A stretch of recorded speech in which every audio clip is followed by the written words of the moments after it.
Telugu cinema market ని ఒక్కసారిగా పదింతలు చేసిన సినిమా ఏదైనా ఉందంటే అది ఒక్క బాహుబలి మాత్రమే. ఒక తెలుగు సినిమాకి ప్రపంచవ్యాప్తంగా ఉన్న మార్కెట్ విలువ దాదాపు 600 కోట్ల రూపాయలని లెక్కలతో తేల్చి చెప్పింది. ఇప్పటి వరకు ఒక కోలీవుడ్ ఫిలిం ఇండస్ట్రీకి సౌత్ లో ఎక్కువ డిమాండ్ ఉండేది అని భావించారు. కానీ బాహుబలి ఎంట్రీ తర్వాత సీన్ పూర్తిగా మారిపోయింది.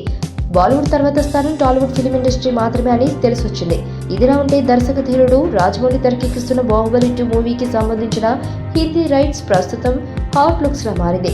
గతంలో బాహుబలి రైట్స్ ని కొన్న బాలీవుడ్ సంస్థ ధర్మ ప్రొడక్షన్స్ కి దాదాపు 50 కోట్ల రూపాయల లాభాలు వచ్చాయి. ఇప్పుడు కూడా బాహుబలి 2ని హిందీతో పాటు ఇతర దేశాల్లో రిలీజ్ చేసేందుకు ధర్మ ప్రొడక్షన్స్ భారీగా ప్రయత్నాలు చేస్తుంది. గతంలో కేవలం 15 కోట్ల రూపాయలకి రైట్స్ ని సొంతం చేసుకున్న ఈ సంస్థ ఇప్పుడు బాహుబలి 2 కోసం ఏకంగా 50 కోట్ల రూపాయలను పెంచుతుందని అంటున్నారు.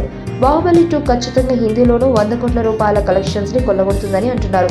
అందుకే హిందీ రైట్స్ కి భారీ డిమాండ్ ఉంటుందని అంటున్నారు.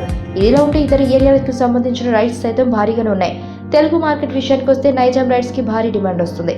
బాహుబలి 2కు నైజాం రైట్స్ దాదాపు 20 కోట్ల రూపాయలు ఉంటే అవకాశం ఉందని అంటున్నారు. ఈ మధ్య కాలంలో వచ్చిన చిత్రాల నైజాం రైట్స్ 13 కోట్ల రూపాయలలో అత్యధికంగా నిలిచింది. అలాంటిది ఇప్పుడు బాహుబలి 2కి ఏకంగా 20 కోట్ల రూపాయలు అంటే ఈ మూవీపై మార్కెట్లో ఉన్న కాంపిటీషన్ ఎలా ఉందో అర్థం చేసుకోవచ్చు అని అంటున్నారు. మొత్తంగా బాహుబలి 2 ఈసారి ఓ రీజనల్ ఫిలిం గా కాకుండా నేషనల్ ఫిలిం అనే భావన ప్రేక్షకుల్లో రావడమే ఈ మూవీపై హైప్ క్రియేట్ అవడానికి కారణమంటున్నారు.